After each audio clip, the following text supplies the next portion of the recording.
So thank you for being here.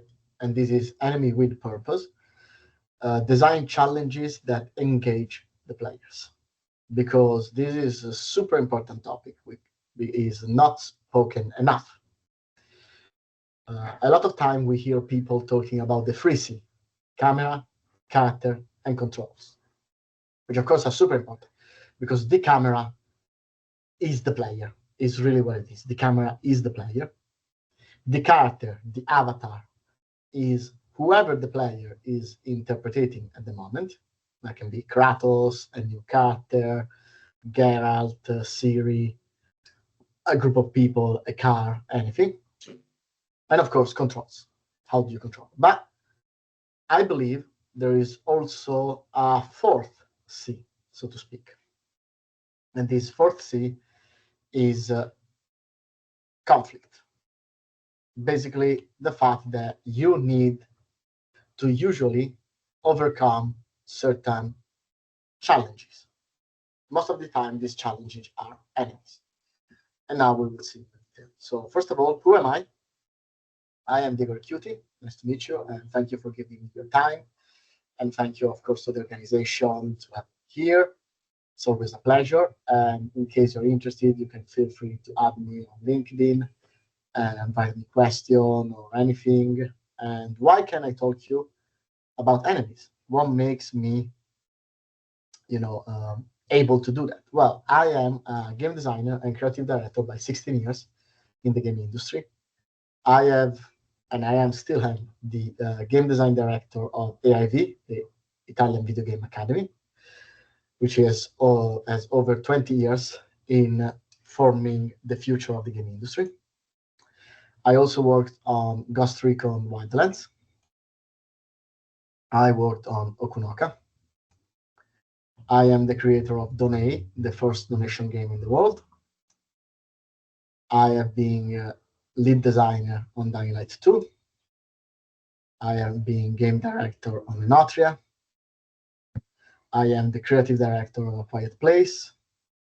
And I am the design director of Star Overdrive. That, in case you have participated to Tommaso talk, he's the owner of Caracal Games and the CEO, and the creative director of Star Overdrive, which is available on Switch now, and in 13 days will be available also on PC. So in case you're interested, feel free to check it out. I'm also the writer of Game Design Tools, which is the first ever and so far only published game design book, and in general game book by an Italian in America, by CRC Press, which is the biggest editorial group in America. And recently, I also published my second book, which is the Game Business Guidebook, What to Do When Nobody Wants Your Game, this was more about game design, of course, and how to be a better designer or to start to be a designer. And this is about the business part. So finding money, collaborating with publishers, preparing your pitch deck. And I have co-written this book with John Hanley, which is a biz dev in the game industry, a very famous one. Who is a biz dev, in case you don't know it? It's someone that sells game to publishers. So as you can see, I have a lot of projects under my belt, and I know a lot about the game industry and game design, and that's why I can talk to you. So let's start off defining what is an enemy exactly. And this is super important because it seems simple, but it is not. The Cambridge Dictionary defines enemy as something that harms something else. It's very simple, very generic, but still interesting. Something that harms something else. So there is an object or a person, and there is an act. This act is to create pain, to harm, and there is a receiver. Now, this is, of course, is a definition of enemy, not from a game design perspective or from a game perspective, but a general definition of enemy in the real world. My personal definition of enemy in game design, not in the real world, is a high complexity obstacle of the game. Let's understand what it means really. And of course, this definition does include that obstacles do harm the player. So if you want, you can say a high complexity, something that harms the player of the game. So what is complexity? Basically, an enemy is anything that can cause harm to player, but it changes based on how difficult it is to understand the behavior of this thing. Let's start with the basic example here from Dark Souls 2. These are a very classic, not invented by Dark Souls in any form way, but it's the classic thorny brush. It's the classic pointy thing. It stays there, it doesn't move, it doesn't attack you, it doesn't engage, it's purely passive. If you touch it, you get damage. This is a low complexity enemy, so much that we don't call these type of things enemy, but we call them obstacles. While still technically is an enemy because it does harm the player, it's so simple and so basic compared to any of the other elements here that we call them in a different type, which is obstacles. But an obstacle is an enemy. In fact, a simple evolution of this obstacle is the classic swinging thing, like a sword or a giant axe that moves in a very predictable pattern and you need to pass it through. Then we have something that is usually called a fodder. Why it's called a fodder? Because it's the English and American expression to say cannon fodder. So something that you put in a cannon. So something that is burned to die, very specifically. A cannon fodder is the type of enemy that is not really a threat to the player. It will not create a lot of harm. It's very easy to kill. But maybe in numbers or with a bit of distraction, sorry, this enemy can create a problem. And now you see, okay, Diego, you call this an obstacle and you call this an enemy, but you tell me that both are obstacles, technically speaking. Yes, this is a super low complexity obstacle and this is a low complexity obstacle. Then why did they call it enemy? And what is the difference that make me and basically everyone in the industry call that thing not a super low complexity obstacle, but an enemy? Is the active engagement. An enemy actively chase the player or actively interact with the player. So if the player is passive here and does nothing, this will not interact. If the player stands here, this might slowly, maybe fast, maybe strong, maybe in many other ways, but will try to effectively chase the player or reach the player, or if it's a ranged enemy, attack the player. But in any case, it will try to actively engage the player. So the difference is that while technically, yes, this is an obstacle, is an enemy because its rules of activation are active. Technically, this thing doesn't even have rules of activation if we want to be super sure. But if we want to, once again, say this is a passive rule of activation. Then we have more complex enemy. For example, this enemy have usually one or two attack, like, and then, and that's it. This type of enemy, they are a bit on the over the half of the medium spectrum. They have multiple type of attacks, maybe two, maybe three. They might have special defenses or characteristics that make them more complex. For example, they might be immune to certain damage, or they might have special damage, or they might have a lot of life or a lot of damage, or they might require specific strategies, or they've been hiding like traps. And finally, we get the highest type of complexity of obstacle, which is a boss. Specifically, in this case, a secret boss or a super boss, whatever you want to call it, which is an enemy that usually not only has active engagement, so when you enter the arena or it sees you, it will chase you.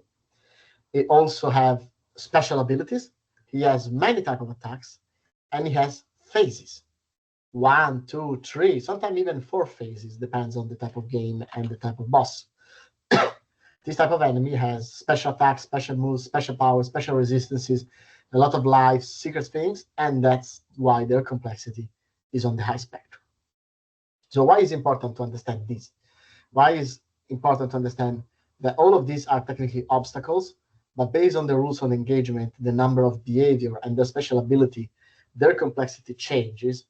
It's because something that you probably heard in a game is the concept that difficulty tends to go up.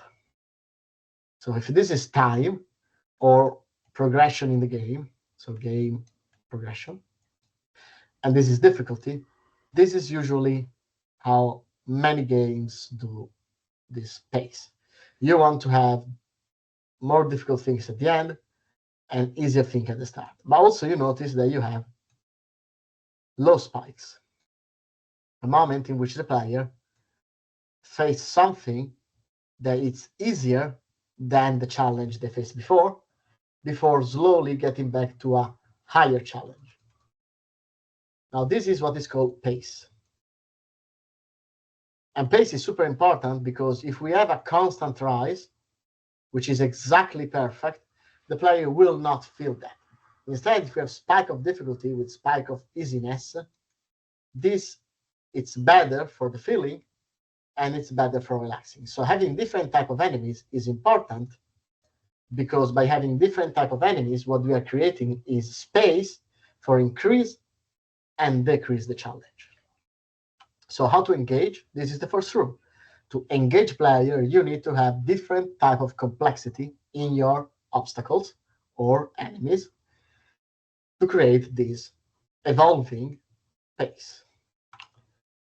Let's go. Oh, sorry, let me move the. There you go.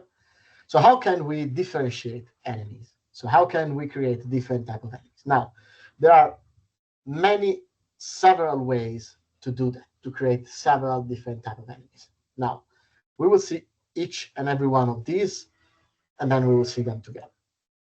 So the first is the color. It might sound stupid or basic, but just think Final Fantasy. You have Final Fantasy X, for example, but any Final Fantasy. You have the blue flag, the yellow flag, the red flag, the green flag, then you have the white flag, then you have the black flag, then you have the multicolored flag, and then you have the non-magically aligned flag. So you have 9 enemies, which are the same enemy, which is usually an enemy with high strong resistance to physical damage,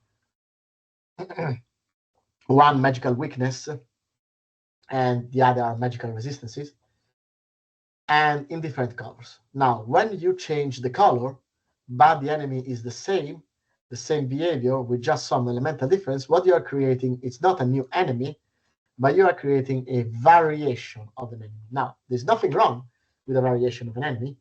You can have several enemies, and each of these enemies can have several variations. I can have the dragon, and then I have the blue dragon, and then I have the red dragon, and then the gold dragon, and the black dragon, and the bronze dragon, and so on and so forth. And it's absolutely okay because they create different behavior on the player based on, oh, I'm a fire mage, so I'm fighting the dragon that is weak to fire, easy peasy. Then I'm fighting the red dragon that has immunity to fire. Oh shit. Very simple and very basic. So enemy variation can work even by based on color if you change usually elemental or same level. Also level differences, that is important too. But if you just change the color and the enemy behave in the exact same way, he has the same weaknesses and he can beat in the same way, then you are not making a variation of an enemy, you are just making the same enemy with a different color palette. Why you want to have different color palette on the same enemy? Many reasons. Maybe it's because this enemy represents multiple animals or things like that, or maybe you just want it to look cool in different ways. But if you just change the color, it's not a variation. If you change the color and change some elemental or level or other characteristic that can be associated with the color, you are creating a variation. Then the stats. Now, in case your game has stats, your enemy can variate it by the stats. And here, let's see an example. We have enemy 1, which is this skeleton, who has 100 HP, 10 in attack, 10 in speed, and is level 1. Then we have this skeleton, which has 110 HP, 11 in attack, 11 in speed, and it's level 1. Now, these two enemies are the same enemy. They are not different enemies. They are the exact same thing. Well, they have different stats, Diego. Technically, skeleton 2 is stronger than skeleton 1 by 10%, basically on everything. So overall, it's 10% stronger, yes. But this 10% strength doesn't influence in any form or way, potentially, how the player reacts to this enemy. If they have the same moveset, if they have the same weaknesses, if they can be beat in the same way, these are effectively the same enemy with a slightly stronger variation. Now, why you might want to have an enemy with a slightly stronger variation? Because maybe this skeleton gives 10% more gold. It's just a randomization that you can use to make player strategy a bit more imperfect. Because, of course, if every enemy can have stats that vary between -10 and +10 in each of these stats, then it's more difficult to have a perfect strategy because, of course, I don't know. Because, if this enemy has 110 HP, it's a bit different than from 180. But they are the same enemy. So you are just trading on renouncing to a bit of strategy for randomization, but you're not creating a new enemy. Now let's see the third enemy, which 1000 HP, 100 attack, 100 speed, and it's level 10. So this dude here. Now this dude here is the same dude, just with higher stats, and not even higher. Technically speaking, the proportion is the same. Level 1 was 100, and now it's 1000. So everything is just being proportionally the same. So this enemy is a different enemy? No, it is not. It's an enemy that is exactly the same. Now, this enemy might have a different color that might be associated with an elemental, and now we are recreating already a difference, or it might have a different colors because we decided that in this game, black enemies are higher level than regular colored enemies. And then this is a possibility. But this enemy is effectively the same enemy. All these three enemies are the same enemy. They have no different whatsoever, even if they have different in statistics. Now let's see the money. Now the money is a bit different because he has 10 HP, 100 attack, 20 speed, and is level 1. So this enemy, it's what usually gamers and designer calls a glass cannon. He has a lot of attack. It is quite fast, but if you sneeze on it, it will die. Now this is a new enemy because this enemy requires potentially a new strategy. For example, I know that this enemy is able to one-shot my characters because of this high level of damage. Then it means that when I see this enemy, I want to maybe attack from range because it's a melee and I don't want to get close because he can one-shot me. I also know that this enemy is kind of like fast. So I can't run away and outspeed him. So I need to attack him and kill it. So maybe I keep my strongest attack or my ultimate attack or my super or my magic or my scrolls or my object or whatever to when I see this enemy. Because I know that I will have to do a big attack, kill it fast, and I'm not in danger anymore. So as you see now, we are defining variation of enemy based on one simple concept to understand, but not simple to implement, which is how does the player or the user react and beat this enemy. And this is the second element. So the first is the obstacle concept. The second is reaction. An enemy is based on differentiation, but this differentiation are only relevant if they lead to a different behaviors in the player. That's why color can be because if I have a color associated to a specific, sorry, I want to focus. There we go. If I have a color associated to a specific element or strategy, then changing the color of the enemy can change how the player reacts. If it doesn't change how the player reacts, which is these three enemies here, then it's the same enemy. Movement, that's another example. Now here we have the Koopas from the original Mario, the standard Koopa and the flying Koopa. Now these two are two separate enemies. Now, as you can see, these enemies are basically the same. The only difference is that this guy has wings, but the way that they move, it's incredibly important. This guy, the normal Koopa, just move in a direction from right to left. The flying Koopa kind of like jump, stays a bit in the air, and go down and jump and repeat. Now, why this is important and why this makes two different enemies? Because this movement is relevant within the context of the game. And in this case, the game is Super Mario. And in Super Mario, you beat enemies or avoid enemies by jumping on them and killing.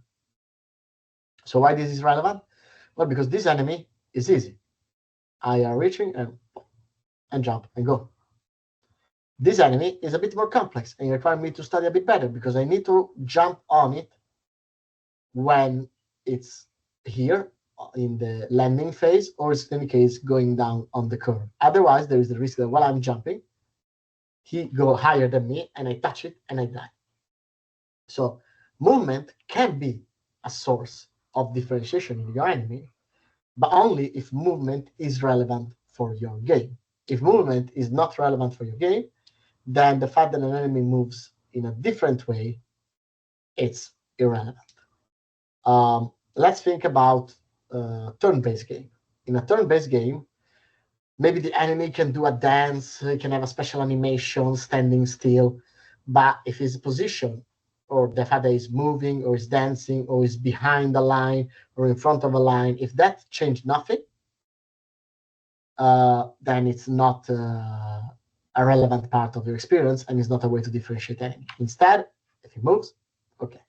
Now here we have another example, which is this, in which we have this enemy that go up and down in a very angular way, and the bat kind of like is a bit more smooth. Now these two are the same enemy. Why they are the same enemy? Even if they have why they are same enemy? Even if they have different colors, different silhouette, and technically speaking, different movement. Well, because these movements are not really different. Technically speaking, these two movements are the same. The differentiation of a very angular movement up and down and a more gentle or sinusoid movement is not that much to create a differentiation in these two enemies. It's something that it's interesting. It might be visually different because, but effectively the player reacts in the same way.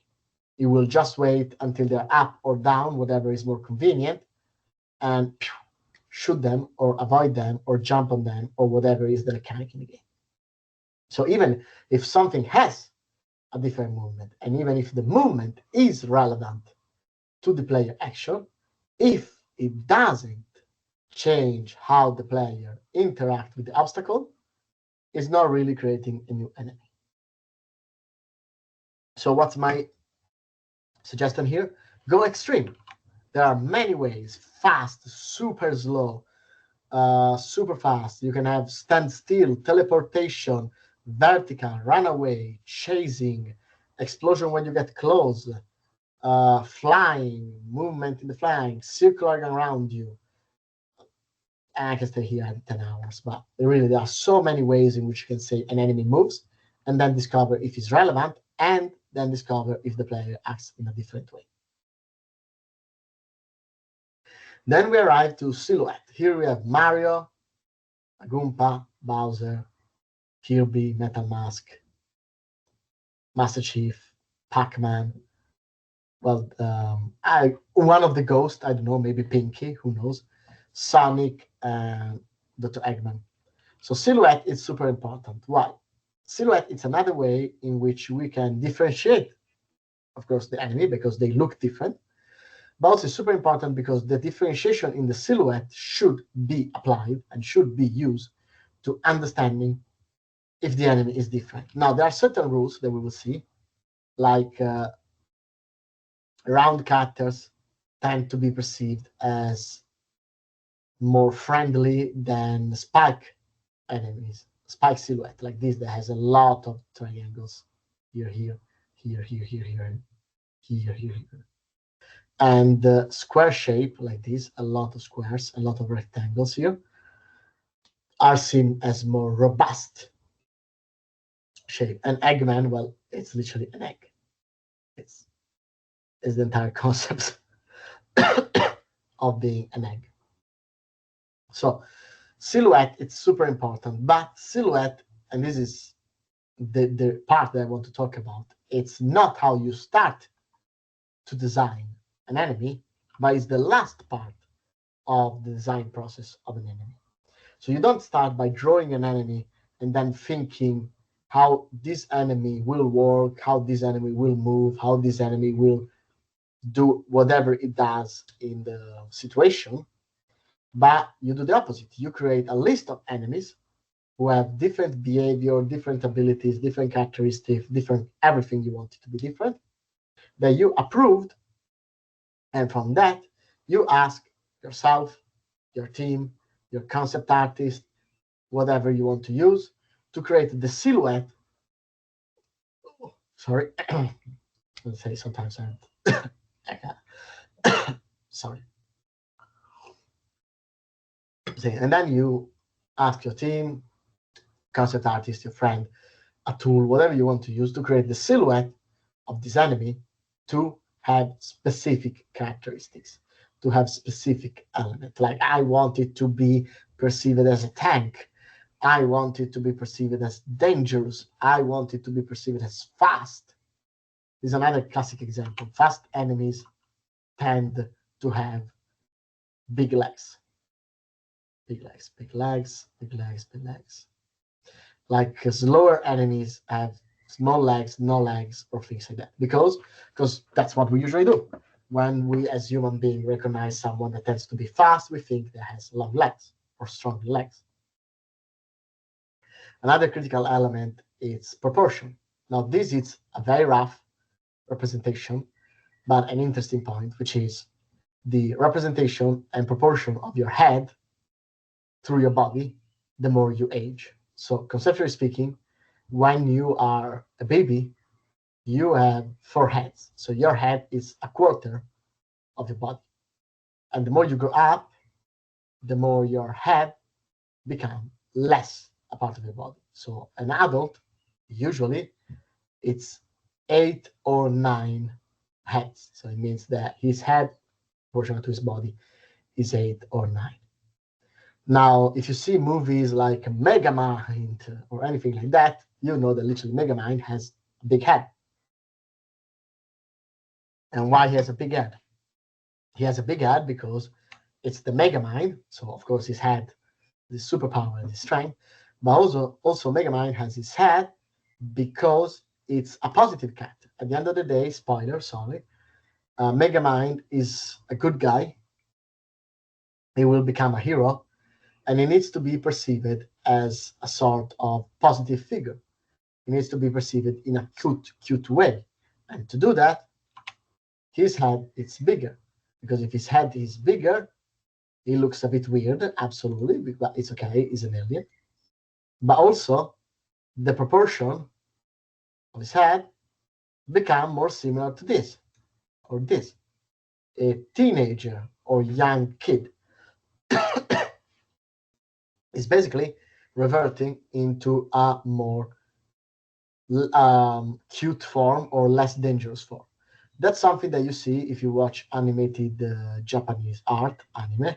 You will notice that anime has always giant eyes. There is a nice study that say that technically anime's face proportion are the same of a cat. So the proportion of how big are the heads compared to the body and how big are the eyes compared to the face are the one that you find in cats. Now, I don't know if 100%, that's why I say it's a theory. I never check it, but they have big eyes. Why they have big eyes? Because big eyes are cute. Big eyes express emotion easier. Big eyes can be used to give more depth to a character. In Italy we say gli occhi sono lo specchio dell'anima. Eyes are a mirror to your soul, English people say. And it's important. Big eyes help to do that. So another element that you need to understand is exactly this. What is the proportion of each body part, not only of the head? Now we talk of the head because there is a beautiful study and it's one of the easiest parts to understand proportion. But length of your legs, length of your body, length of your arms, length of your fingers. For example, fingers are super useful to make your enemies creepy. If you disproportionate fingers, so you make them twice as long or 3 times as long, and the rest of the body, it's kind of proportionate, people will be horrified. You're like, I don't like that. A bit of horrific and a bit of disgust altogether. So this proportionality, it's a key element, for example, in any horror game. So this is another component that you need to think to make your enemy engaging, how they look and how their silhouette affect them. Then we have another component, which is a lot of time underestimated, which is priority.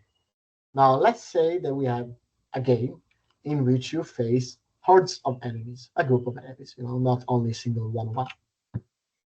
The first group of enemies that you face, it's a priest with 3 level 2, let's say, generic goblin fighters. You beat them, done, and then you face an enemy, which is a ranger from the distance, and 3 level 2 generic goblin fighters. Now, these 2 are technically different encounters because, hey, one has a priest and one has a ranger. Different things. Archer, ranger, different. One attacks from the distance. But if we go and study them, then we notice that they are not so different as it seems. Because basically what we have is 1 priority enemy and 3 low priority enemy. Now, if we say this enemy here is also a ranged enemy, we probably have a little attack, like a low attack. And this is probably a ranged enemy with high attack.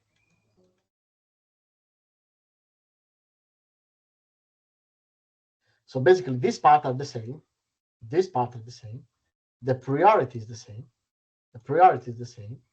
This type of attack is the same. The type of attack is the same. The only difference is low damage, but because it heals other people, and high damage. So there is one element for which these 2 encounters are different, but the way the player interacts with these 2 attacks is the same. The player will arrive, will evaluate the situation. Oh, okay, there are 4 enemies. Oh, okay, there are 4 enemies. Okay, 3 of them are irrelevant. Oh, okay, 3 of them are fodders. Oh, but there's this guy. This is who I need to kill first, otherwise he will start to queue. Oh, but there is this guy. This is who I need to kill first, otherwise he will kill me. Basically, same action. You will go here, because ranged are usually weak to melee. So you go here, and then you will eventually eliminate these 3. So this is the same encounter. It looks different of paper.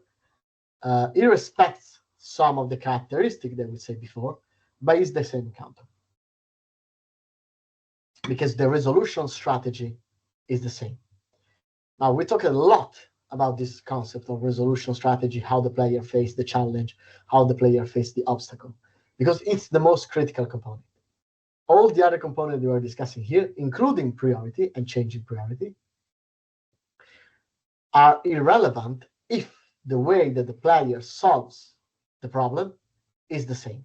Only if the player changed their strategy or their approach in even, well, not in even the slyest, because slyest is a bit too much, but let's say in even a sly way, not necessarily to be completely different, but just a bit, it's okay. It's okay to create. I'm sorry for this because it's probably the medicine. Tachiflu for people who knows Italian, paracetamol for our English speaker. And otherwise I can talk, I'm sorry. But unless the player changes the strategy, it will not work. So let's go to the next. Oh, because I'm still in. There you go. Timing. Timing, it's, sorry, before going this, one element is, of course, if I change this in another way, like saying, I take this generic goblin and put it as another priority enemy. So this is priority 1, priority 2, and these are priority 3, because this is, I don't know, goblin chieftain. It's a bit more powerful. Now this will be 2 different encounters. And if I change the priest into a melee healer that will actively chase the player, so there's not the player getting close by this kind of like melee priest getting close to the player, then it's another encounter.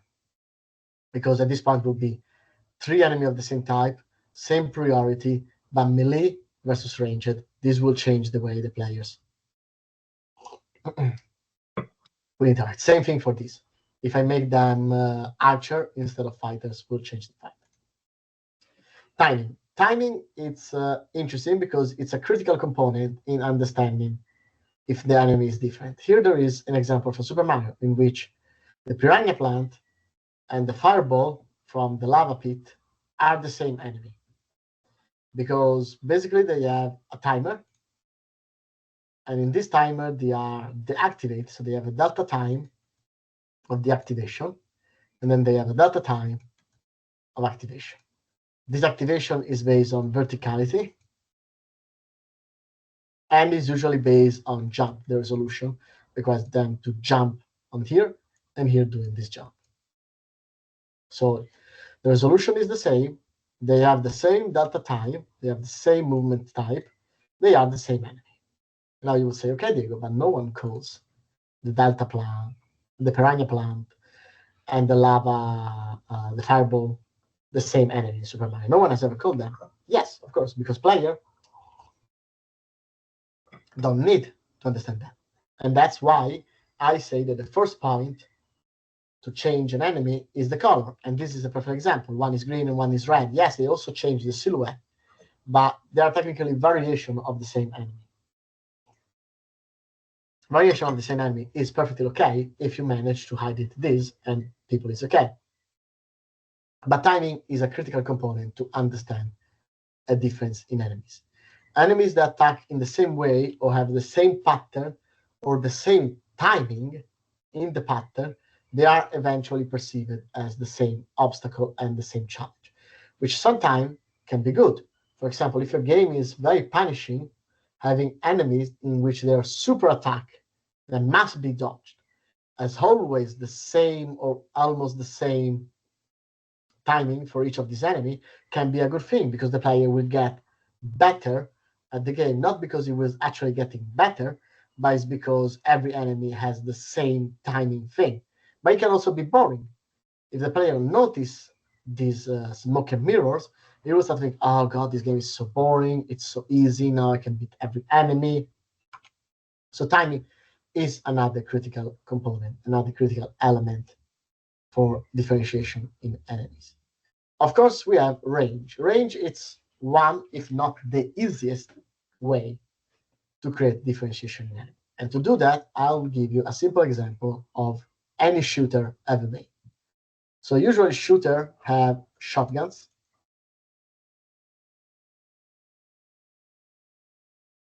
They have assault rifle.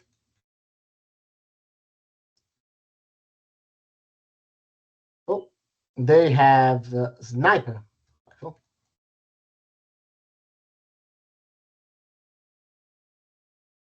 And then they have generic gun that it's kind of like in the middle. If you want, they also have sometimes SMGs, kind of like short. And then they have the big guns, like Gatling and things like that. Like Gatling. Now, what is a shotgun? A shotgun is high damage. It's short range. And it doesn't affect movement.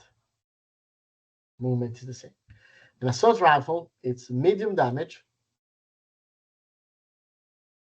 medium range, and same movement. The sniper rifle is high damage, high range, with usually lower movement, because when you are in the zooming mode, you don't move, or sometimes you move very slowly. General gun, it's like the assault rifle, but usually has a bit of everything.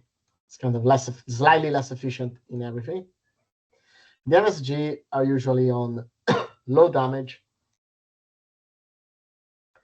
low range, or medium range, not low range, sorry, medium range, and fast movement. And then we have the big guns like the Gatling or the rocket launcher, which usually have very high damage. Range depends. Some can have high range, or really, but let's say range can varies. Super slow movement and limited resources. So you have but only for a few seconds, and you have 3 grenades to launch before you finish. So what you see is that basically these, which are guns, you say, okay, Diego, but these are not enemies, they are guns. Yes, but usually each of these guns is an enemy. We have the shotgunner that run in your face, the assault rifle that stays in the middle, sniper that stays far away, generic dude with a pistol, there's the fodder, MSG guys that kind of like run faster on the map, and the big, slow, tanky guy who will destroy you. All of these differentiation that we told are really based on the range of this gun compared to the other characteristic.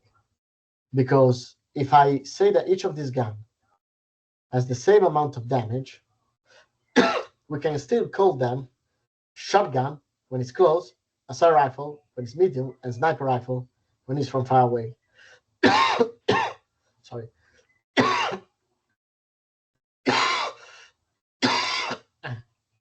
I'm sorry, as I said, I got the cough.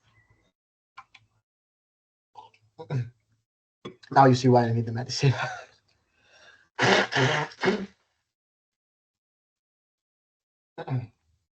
I'm sorry for this unwanted pause, but it's always that, you come back and someone is sneezing next to you on the flight. Next time I get a flight, I might be the sneezing guy. So range is an incredibly powerful tool that can differentiate in a lot of ways enemies.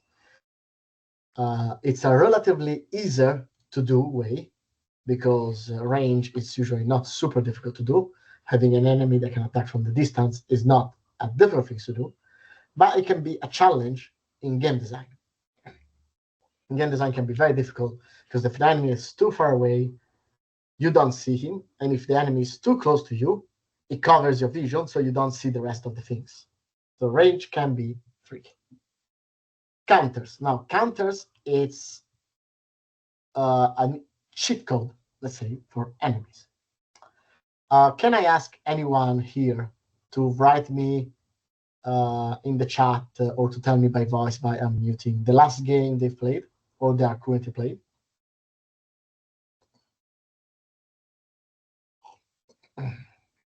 Otherwise, I will choose mine, but I always like to have a bit of interactivity if possible. I'll wait a few seconds. Okay. And then I'll go myself. Oh, okay. Helldivers 2. Okay. At the last seconds, Too late, Divers. He wants Clear Obscure Expedition 30 was the one that I was going to say because I'm playing that. Hades, fantastic game, absolutely amazing game. He won Helldivers. Now, what are counter enemies? Counter enemies are literally enemies that are designed to be immune to one or more abilities of the main character. That's it. That's why it's a cheat code. Because you just take a main character ability and you create an enemy that say is immune to that. Let's take Helldivers. I can create an enemy that is immune to shooting from the front. They have that. The big bug thing that kind of like the Crasher. There you go. You remember the name, the Crasher. I can say that there is an enemy immune to fire. I can say I have an enemy immune to energy laser weapon. I can say there is an enemy immune to grenades. I can have an enemy immune to be shot from the back. I can have an enemy that is immune to napalm. I can have an enemy is immune to sentry. I have an enemy that can be immune to the 500 kilogram bomb. I can have an enemy that is immune to explosion in general, an enemy that is immune to orbital lasers, and so on and so forth. So enemies counter are the easiest to design because I literally take an ability and change it, but they can be tricky in the gameplay because, of course, if the game doesn't allow the player to have multiple strategies, when you're fighting this enemy, you lose unless you have multiple strategies. Now, in a game like Helldivers, that will work because in Helldivers, you can have your friends and you can find other weapon, and you don't have necessarily to fight something to win the game, so it's okay. Let's take Clear Obscure Expedition 33. Let's say that I have an enemy that is immune to standard damage, so the basic attack doesn't work. Then I have an enemy that is immune to physical damage. Then I can have an enemy that is immune to elemental damage, like one specific, one for fire, one for ice, earth. Then I can say an enemy that is immune to all elemental damage. Then I can have an enemy that is immune to the ultimate, the gradient attack. I can have an enemy that is immune to counterattacks. I can have an enemy that is immune to the virtuoso mode of hell, so specifically to certain cat. I can have an enemy that is immune to the overcharge of Gustav, and so on. So each of these enemies can literally be created and create a problem to the player because I'm telling you this strategy, this ability, this build, or this whatever you have used so far might not work in this case. So very, very easy to do. Now, an evolution of counter enemies are reverse counters. So not only enemies that make an ability of a main character useless, but they also reverse it, make it negative things for the player. Let's take Hades. In the case we three people say I want to give an example for each of the game. Let's say that in Hades we have the Hydra boss, and now there is a new version of the Hydra, the super powerful secret Hydra of hell, of secretness and power and destruction. And the super secret Hydra, if received damage on the head by melee attack, is instantly taking half of that damage and give it back to the player. So basically, this Hydra needs to be fought with basically the gun and magic powers or the divine boon to be beaten, or by, I don't know, the lance that maybe is kind of far away. Typical example of these enemies are the one that you fight usually in turn-based game. They accumulate energy. There's the damage that you're giving them, and then they boom, they explode like the bomb in Final Fantasy. This is a typical example of reverse. So reverse enemies, you take an ability of the player, and you say that when the player uses that ability on this enemy, not only the ability will be reduced or cancelled at all, but the enemy will gain power, ability, energy, or whatever other things that will make his complexity higher. For example, it could unlock a new movement way. And now I don't remember the game, but I know there was this game in which has an enemy, and if this enemy was on fire, someone remember, please invite me. The enemy was on fire, he was dying because fire was doing damage, but at the same time was super fast. It was like a second stage. This enemy got super fast, and he was getting closer to you because it was a melee enemy. So you could burn it, which is good strategy, but it was unlocking this thing. So this is a type of reverse enemy.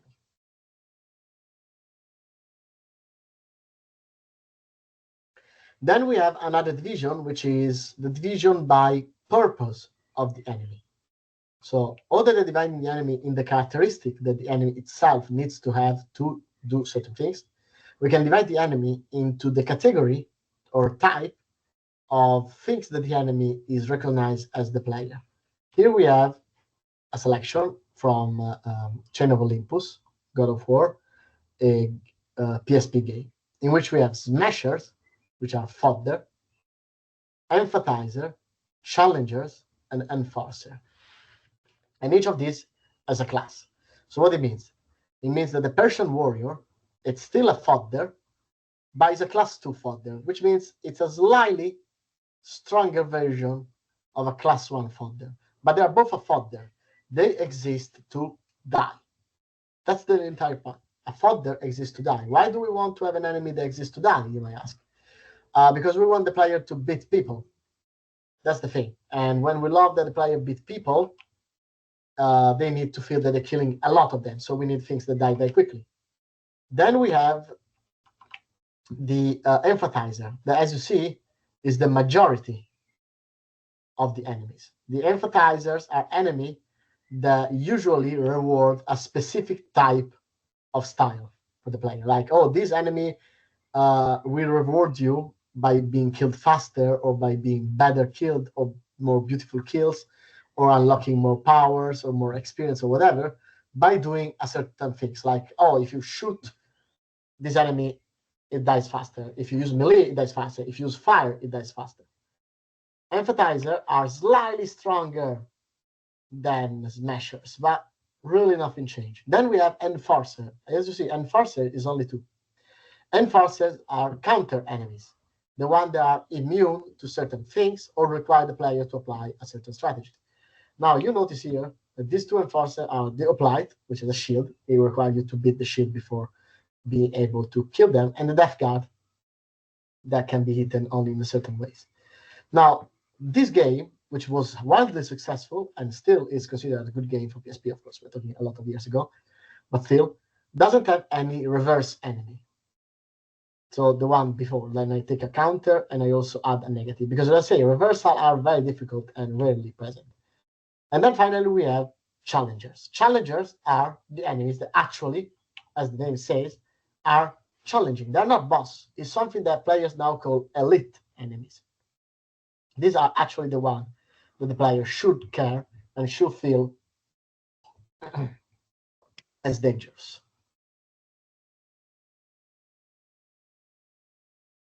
Now here, and with this we finish, is an example on how you can create enemies and all the characteristics. So here, for example, we have a new type of enemies created as an example for Elden Ring. I hope everyone is seeing this document. Okay, it's not seeing because, of course, Link is not resigning. So I'll stop sharing and I'll reshare, so it will be able to be seen. There we go. Now it should be seen. Yes, no, someone can tell me. Yeah. Yes, fantastic. So here we have, for example, a crab. A crab is complexity 0 because, well, it does nothing. His harm style, remember, because an enemy, it's something that harm the player. So how does it harm the player? By reducing his HP. It's scripted? No. He has a gimmick, something unique but not relevant? No. He has variation of color? Yes. What is the stats, the normal stats? He has variation of proportionality, so like, I don't know, 1, it's bigger, smaller. No. It's slow.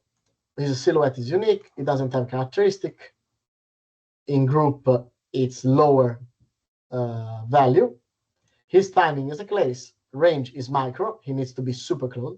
He doesn't counter anything, and it doesn't have any special interaction with level design. Now, let's go to a different one. a Crucible duelist. He's a complexity 9, so almost like a boss, which is 10. He's reduced player HP, and he does damage, poise damage. He attacks you with I can say, attacking straight to you if you try to heal yourself. He has unique magic. There are different variations. His stats are the Crucible point. He has lower poise considering the type of enemy that it is.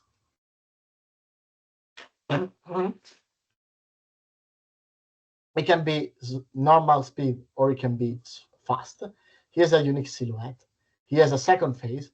He's super high priority. He is timing. He is melee, but high melee because he can cover distances quite fast.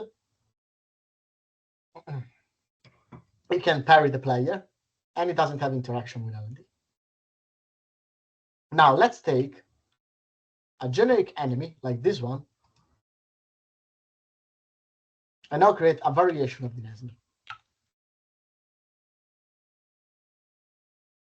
Now I want to create a variation of this enemy in certain ways that you can see. So the complexity is the last thing.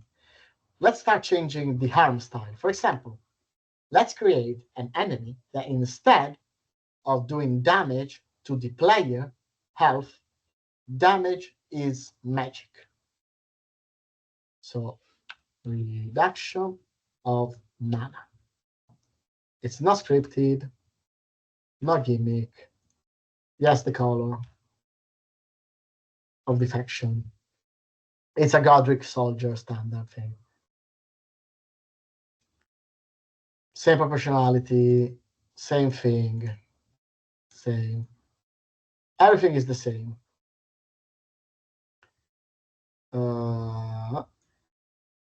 Except for a couple of things that we will see now. So what do you think? An enemy, like the basic enemy in Elden Ring, like the Godric soldier, but instead of reducing your health, it will reduce your mana. It's a more complex, in your opinion, or a higher complexity enemy?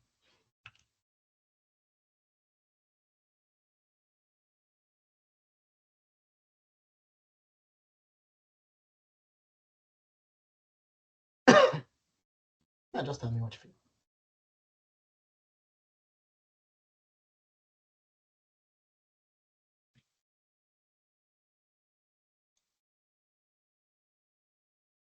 No answer? Okay, then I'll go by me. Well, if we think about it, alone, it's actually easier because it can't kill the player. So if we say that the normal enemy is 1, 2, this probably is 0, 1. Because it can't really kill the player. Because the reduction of mana, even if it hit me 300 times, this will not kill me. It was different if it was the reduction of mana and a bit of HP. Then it would have been different. It will be 1, 2, because it can potentially kill you. But this enemy cannot kill you. Nonetheless, his priority in a group is definitely medium, even high, compared to the normal Godric soldier, which is low. Why? Because in a group of enemy, your resources are more important. So understanding the fact that an enemy can suck your resources, which is your mana, can be highly problematic. It's an enemy that you want to kill first because you don't want to try to cast your spell and then notice that you don't have the mana. And now someone is overrunning you because you were counting on killing it with that spell. So even if this enemy is weaker alone, potentially so weak they can't kill you, it's a high priority or medium priority in a group. So this enemy that is just a variation, just by changing the harm style, it creates a lot of interesting possibilities into Elden Ring, just by changing the harm style. And that's how you can create engaging enemies. If you have any question, please let me know. And of course, thank you.